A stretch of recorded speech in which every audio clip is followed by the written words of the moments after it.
Hello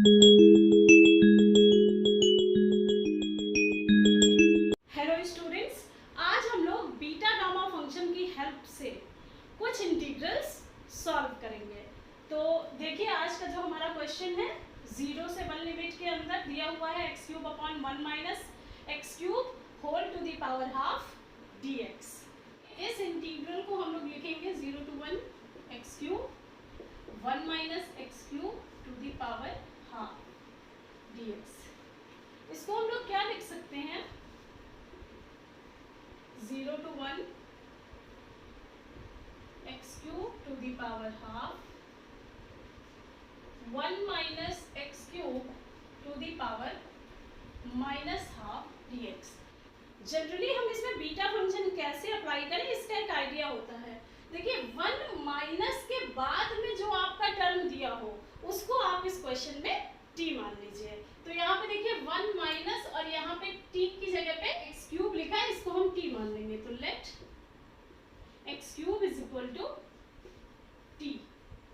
तो अगर हम x की वैल्यू देखें तो ये हो जाएगी t की पावर 1/3 और dx जब हमें निकालना होगा तो dx की वैल्यू हो जाएगी 1/3 t to the power 1/3 minus 1 dt। तो अब हम पूरे क्वेश्चंस में एक्स क्यूब को t से रिप्लेस कर देंगे और dx को रिप्लेस इस वैल्यू से कर देंगे। अब लिमिट में देखते हैं क्या फर्क आता है। व्हेन एक बार x की लिमिट है 0 और 1, when x is equal to 1 और when x is equal to 0। देखते हैं, जब x की वैल्यू 1 करेंगे तो t की वैल्यू भी 1 क्यूब दैट इज 1, और जब x की वैल्यू 0 रखेंगे तो t की वैल्यू 0 क्यूब दैट इज 0, यानी कि लिमिट इसमें नहीं डिस्टर्ब हो रही है।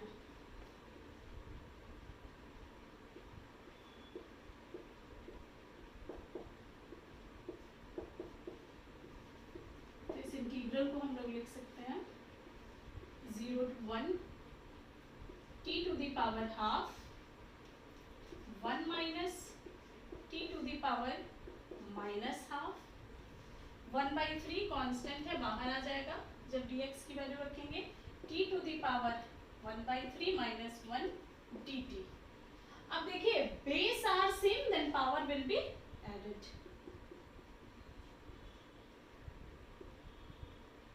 t टू दी पावर 5/6 1/2 और 1/3 को जब ऐड करेंगे माइनस 1, और इसको हम लिख सकते हैं 1 minus t to the power half minus 1। देखिए, माइनस हाफ को हाफ माइनस 1 हम लिख सकते हैं। हमने जो बीटा फंक्शन का फार्मूला पढ़ा है वो क्या है? Beta mn is equal to integration 0 to 1 t to the power m minus 1 1 minus t to the power n minus 1 dt। अब जब इस फार्मूले से इस इंटीग्रल को कंपेयर करेंगे तो जो हमारी ये वैल्यू है वो आ जाएगी 1/3 बीटा 5/6 कॉमा 1/2, और इसमें हम लोग बीटा गामा रिलेशन लगा देंगे। तो हमारी बीटा गामा रिलेशन क्या थी? Beta mn is equal to gamma m gamma n upon gamma m plus n। तो ये वैल्यू हमारी हो जाएगी गामा 5/6 गामा 1/2 गामा 5/6 प्लस 1/2।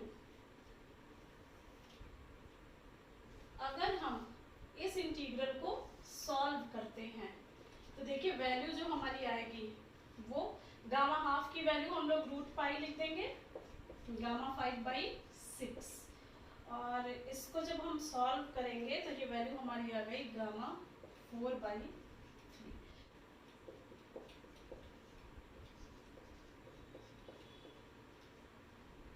अब देखिए, हमारा एम रहता है कि जहां तक हमें फार्मूले पता है, मैक्सिमम जो हम इस क्वेश्चन को सॉल्व कर सकते हैं वहां तक हम इसकी सॉल्व वैल्यू निकालें।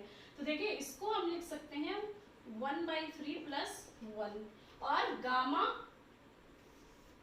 n प्लस 1 की वैल्यू होती है n गामा n।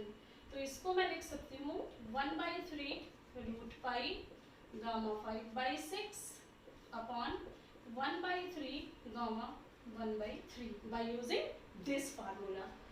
3 से 3 कैंसिल आउट हो गया।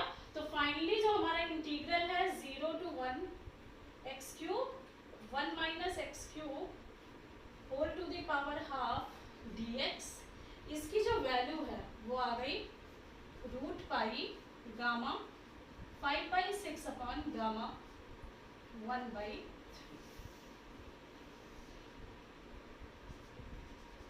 क्वेश्चन है वो है prove that integration 0 to infinity x to the power c upon c to the power x dx is equal to gamma c plus 1 upon log c to the power c plus 1 where c is greater than 1।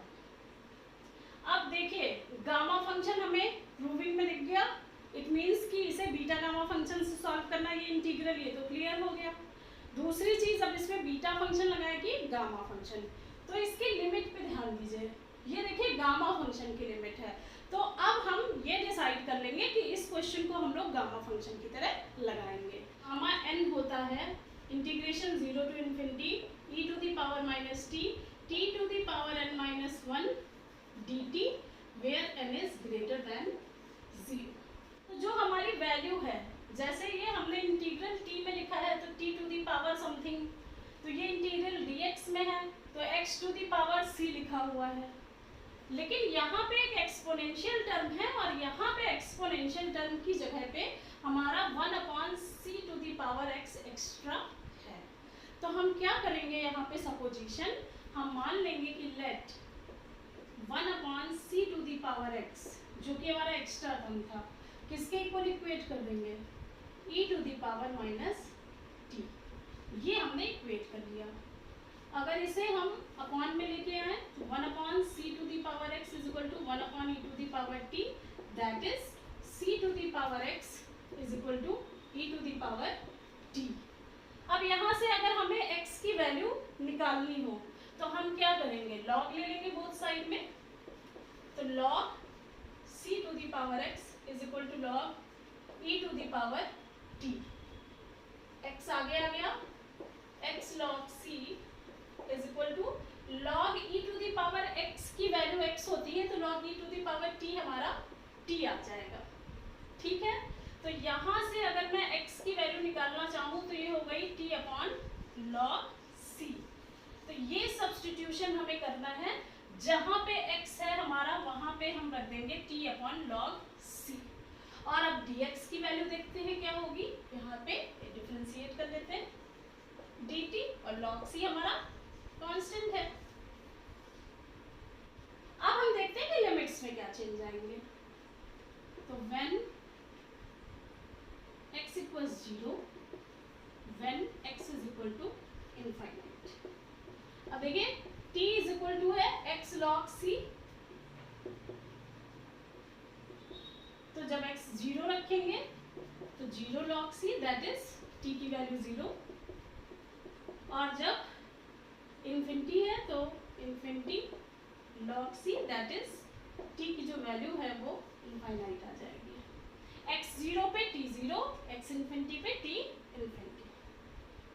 Left hand side integral का लिखते हैं x to the power c अपॉन c to the power x dx। x की पावर c है तो x की value t by log c है, तो हम लिखेंगे t by log c to the power c। और 1/c to the power x को हमने क्या माना था, e to the power minus t, तो हमने e to the power minus t से लिख दिया। dx की वैल्यू आपने क्या निकाली है, dt by log 0 to infinity t to the power c log c to the power c e to the power minus t dt upon log c। अब देखिए अगर हम इसे सॉल्व करें तो log c to the power c और log c to the power ये 1 है, तो overall log c to the power c plus 1 और कांस्टेंट है तो इंटीग्रल साइन के बाहर आ जाएगा।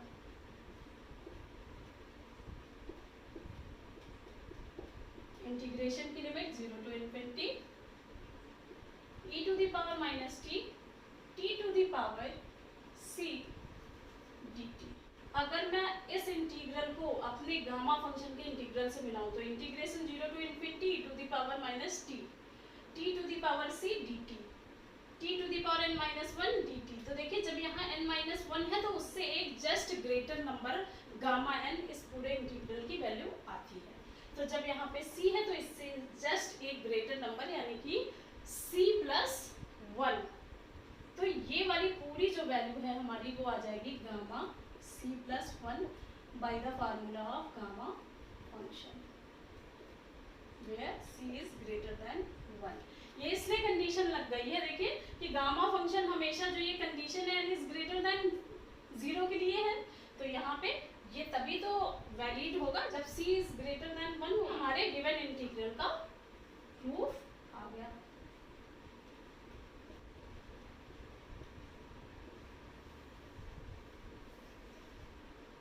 हमारा सवाल क्या है? Prove that integration 0 to infinity root x e to the power minus x cube dx is equal to root pi by 3। अब यहाँ पे देखिए आपकी जो लिमिट है वो गामा फंक्शन की लिमिट से मैच कर रही है, यानी कि इस इंटीग्रल को हम लोग गामा फंक्शन से लगाएंगे। सबसे पहले आपने ये डिसाइड किया, जो गामा फंक्शन है उसको आप साइड में लिख लीजिए। Gamma n is equal to integration 0 to infinity e to the power minus t, t to the power n minus one dt, where n is greater than 0। e to the power minus t है यहाँ पे, ठीक है। तो इन क्वेश्चनों में ये की point है कि एक्सपोनेंशियल के साथ में जो भी पावर लगी है, निगेटिव साइन को छोड़ के जो भी नंबर है यहाँ पे उसको हम लोग t कंसीडर कर लेंगे। हम x क्यूब को कंसीडर कर लेंगे t। तो यहाँ से x की जो वैल्यू होगी वो आपकी t to the power one by three और dx आप निकाल लेंगे one by three t to the power one by three minus one dt। Limits में देखते हैं कि क्या चेंज आएगा। व्हेन एक बार x की लिमिट 0 दी हुई है हमें और एक बार दी हुई है इन्फिनिटी।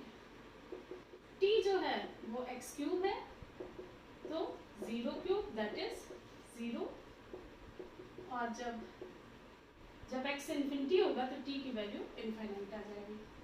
तो इस इंटीग्रल को हम लोग लिख लेंगे root x e to the power minus x cube dx is equal to, limit में कोई चेंज नहीं था, x की वैल्यू है हमारी t to the power one by three और रूट लगा है यानी कि वन बाई टू और ऊपर से हमारी पावर लगी हुई है e to the power minus t और dx की वैल्यू हो गई one by three t to the power one by three minus one dt। One by three constant है, बाहर आ जाएगा। Integration 0 to infinity t to the power one by six ये हो गया और ये वन बाई थ्री ऐड हो जाएगा माइनस वन। बेस आर से power will be added e to the power minus t dt।